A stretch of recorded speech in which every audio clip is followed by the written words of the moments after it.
Did anybody pay attention to this? And my statements are in regards to my representation, Mr. Williams. Right. He has two attorneys. Okay, yeah, he does, but The court, now having found Mr. Steele in contempt, if the court continues in that position, that leaves Mr. Williams represented, at least at this juncture, by myself. That puts me in a position of making sure the court is aware that I'm in receipt of the same information.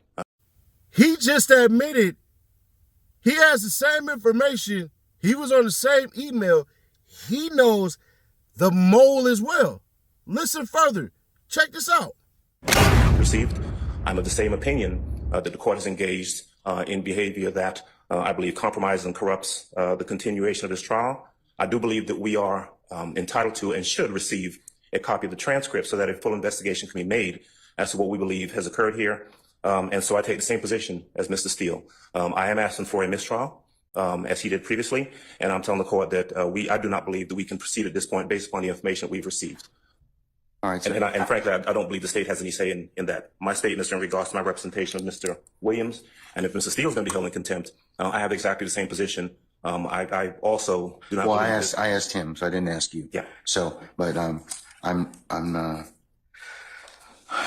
leave it at that. Okay.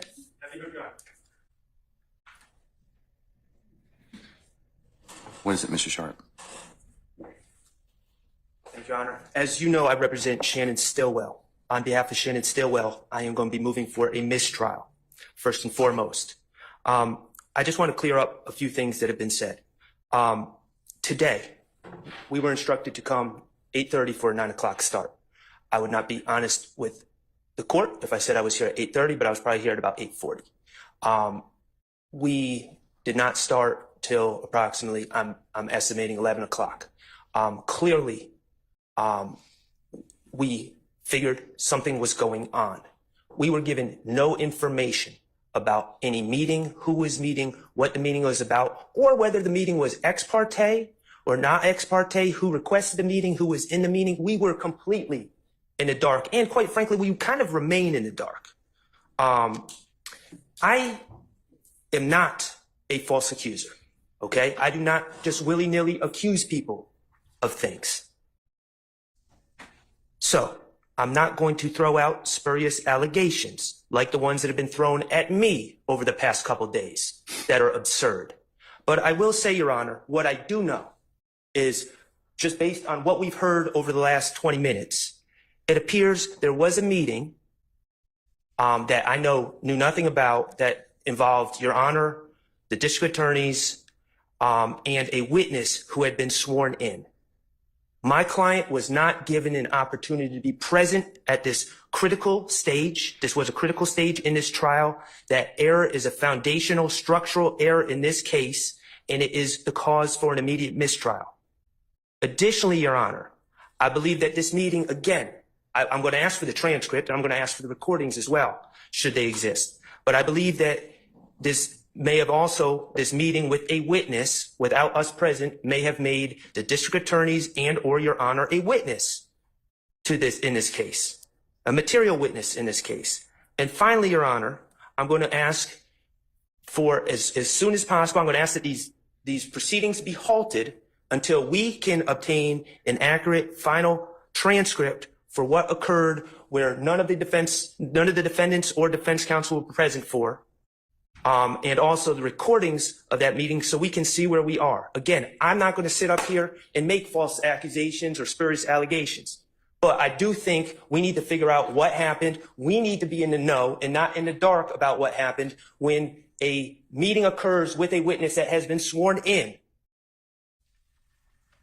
And we're not invited to the party. So those are my requests, Your Honor. I think it's necessary at this time to put a halt to these proceedings. I am moving for a mistrial. I have not waived anything. I just found out about this information. It is timely, and that's our stance, Your Honor. Thank you. I've noted your motion for mistrial. It's denied. Okay, same thing. You want the Harvey? Yes, sir. Okay, all right. Okay, Mr. I'm adopting all of the statements. All right. Good afternoon, Your Honor. Archie Matthews here on behalf of Mr. Mark Williams Huey. Okay. We are also adopting all the arguments that have been made. All right, sir. Still by Attorney Keith Adams, by Attorney Matt Sharp, by Attorney Douglas Weinstein. We also were here at the appropriate time. And when the court did come out, we were not made aware that there has been an explanation. record, just in the point of just letting the parties know that there had been this particular meeting. I had my suspicions that that was likely what was going on, but I could not reduce that to a fact. When the court came out, the court just got charged. We believe that based upon, again, ex parte, we don't have to know the substance all the time. Just the fact that there was that meeting, Your Honor, would have at least put us on some notice that there was something that was going on even beforehand. I thought that would have been the appropriate move, but nonetheless, Your Honor, I'm asking the court for mistrial. I believe that it's appropriate here under these facts and circumstances. Thank you. All right, motion for mistrial denied. Ms. D. Williams? All right, thank you, madam. Motion's denied. Mr. Garner?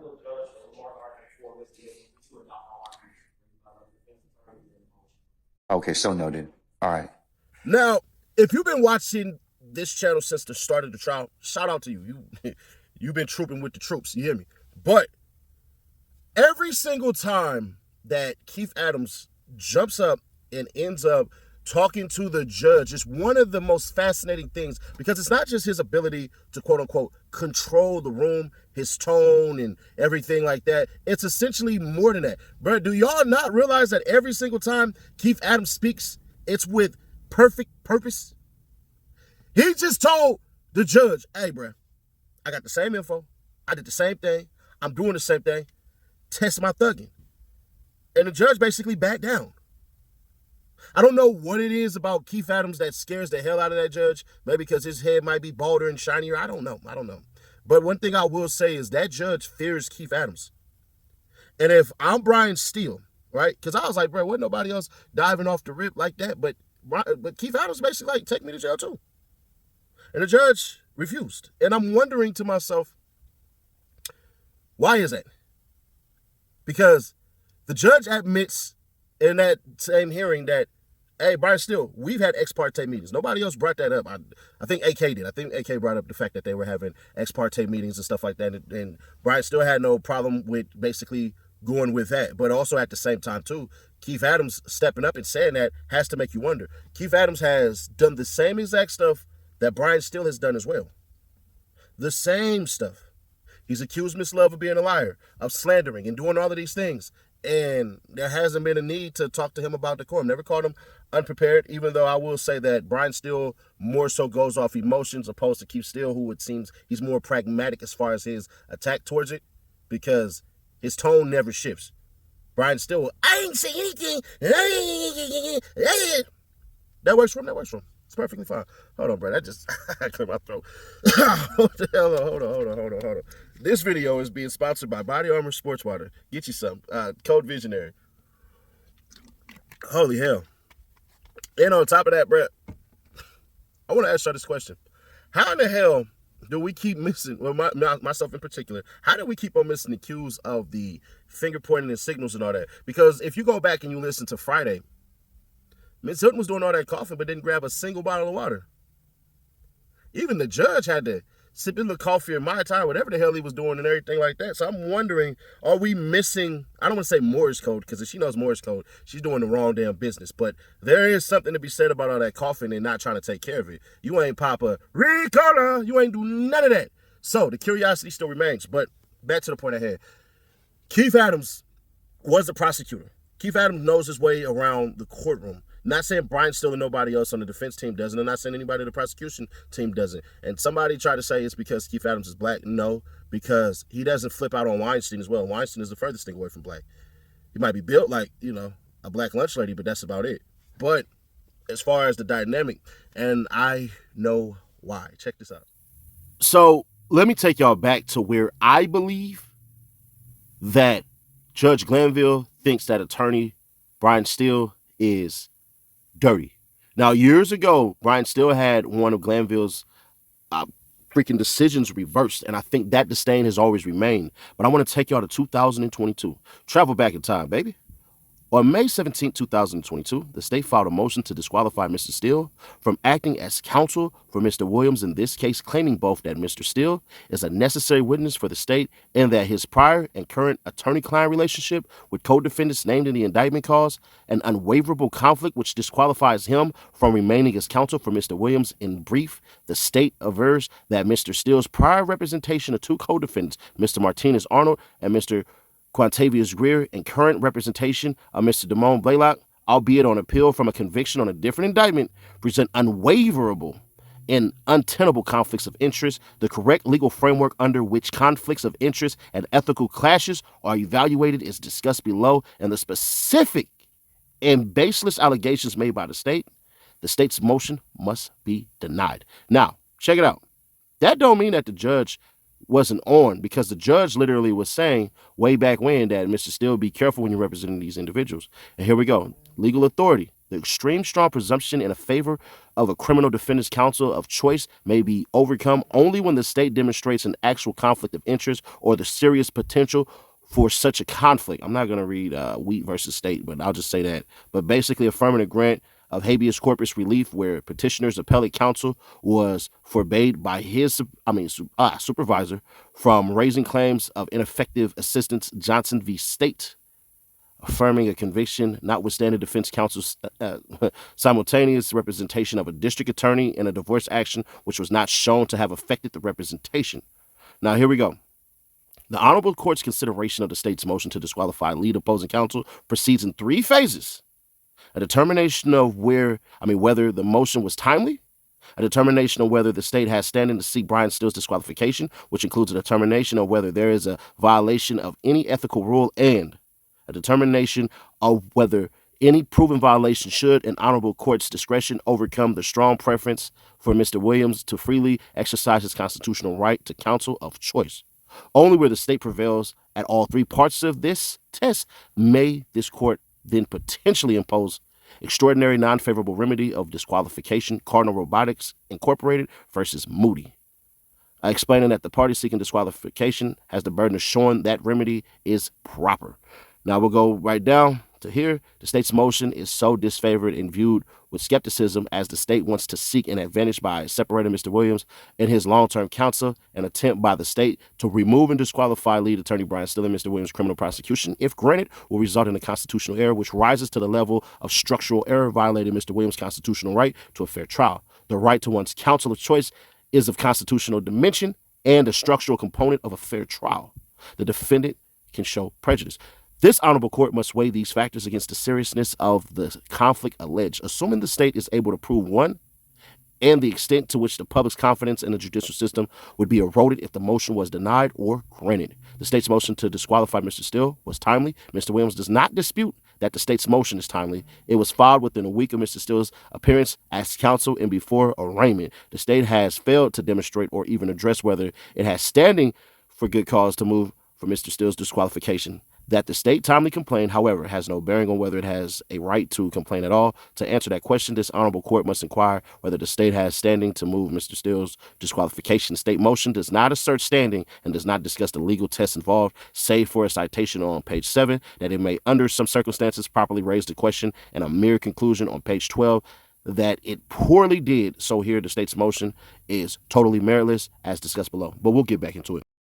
Then not only that, basically, they were trying to accuse Young Thug of intimidating witnesses when he put out a tweet about Michael Phelps, asking if Michael Phelps could like swim 100 miles or outswim a shark or something like that. And it was just a shit show, basically. So I think Brian Steele has pissed the judge off to the point where the judge really dislikes him.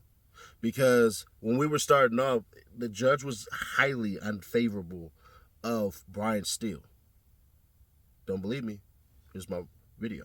May I just say one thing on that last comment, please? So I got other things I gotta move on to. Make your statement, hurry up, let's go. Thank you. I would ask you to consider Mr. Williams then separately about, I didn't adopt the November 25, 2002 date. Mr. Williams is in a jail outside of Fulton County. There are 0 cell phones in that jail. Every one of his communications outside of his legal team are recorded. The state can tell whether he's talking about in discovery. He has done nothing nothing to my knowledge to obstruct or intimidate at all. And to bound me with the other people who want to not share with their client until November 25th, they could do whatever they want.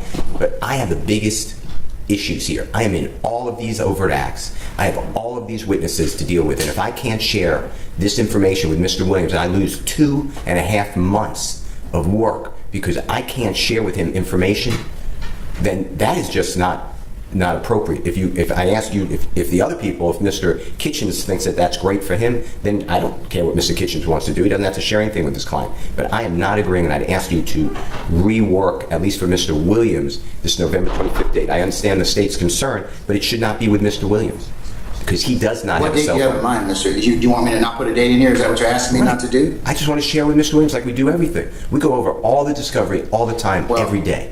This is not the ordinary case, Mr. Steele, as you know. The state's asked me for a particularized reason to invoke the dictates of 1716-4 Delta.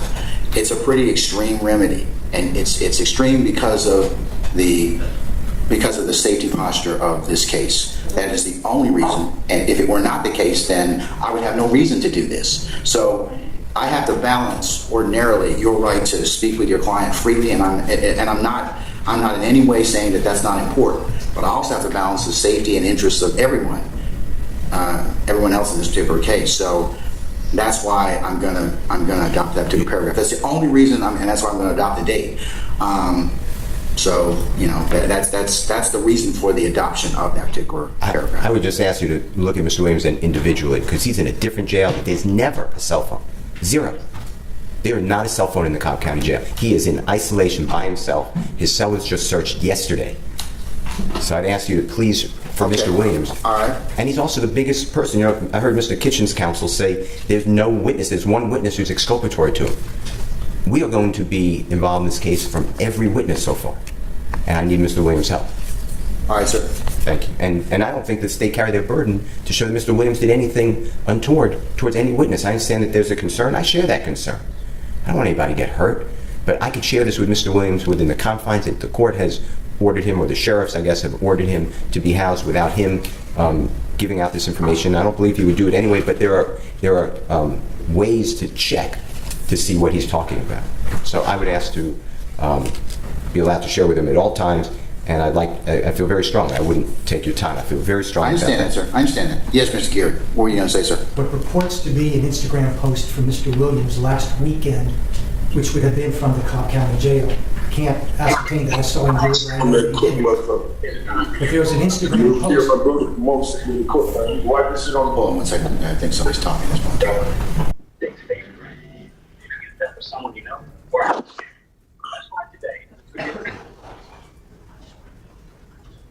I don't know if somebody else controls Mr. Williams' Instagram account. I mean, because he obviously probably does not have a phone in jail. So Communications is being had. I don't know if Mr. Williams directed that, but it appears to be on his Instagram account. I would believe that he directed something, which is still a concern if something is conveyed. And this is part of the conversation why I had with all of you about, you know, your teams and everybody else. You really got to zealously clamp down on, you know, it's like dealing with classified information. It's like, it's need to know at this point in time. And if people don't need to know it, they don't need, I mean, you don't need to disclose it. And it's going to get somebody either hurt or somebody in a lot of trouble. So that's why I would just say, Mr. Steele, you well articulated your point. I'm going to leave it as is right now. I understand. Well, I'll ask you to reconsider in the future because yes, sir. I understand that. Handcuffs me. And that last tweet that was sent out to Michael Phelps is recorded. It's been investigated by the sheriff of that county, and it was a conversation that's recorded between Mr. Williams and a member of his close friendships that he asked the other person who has control of his Twitter account to send out that, or the Instagram maybe. That is not a reason to. Well, this is part of the conversation, Mr. Steele, and you and others are going to need to have with your clients, because this is part of the state's concern. I mean, that was an innocent. That's nothing bad. Asking somebody to tweet to Michael Phelps, "Can you swim 100 miles in the ocean?"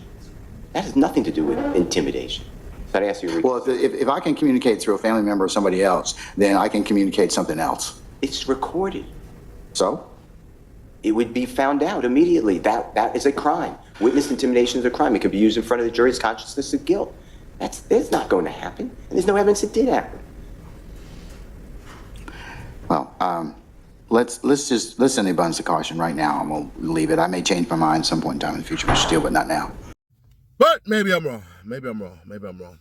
This should be really interesting because we're about to start getting these interrogation videos. It's about to start dropping because what she's doing right now is laying foundation. And so once we start getting these videos, then we'll start to get a little more serious about Woody and see how he can essentially, I don't want to say cover it up, but basically if he's able to continue to say the same thing about him and making his decisions on not doing certain things and just trying to weasel his way out of situations. Maybe he was, maybe it wasn't, but that's not up to me. That's up to y'all to decide. So I'll catch y'all tomorrow. Let's run the lights up on this video. And also, pin in the comments, there's a very interesting Ken Carson video that went viral last week, but that was just his side of the story, him getting arrested. What about the victim?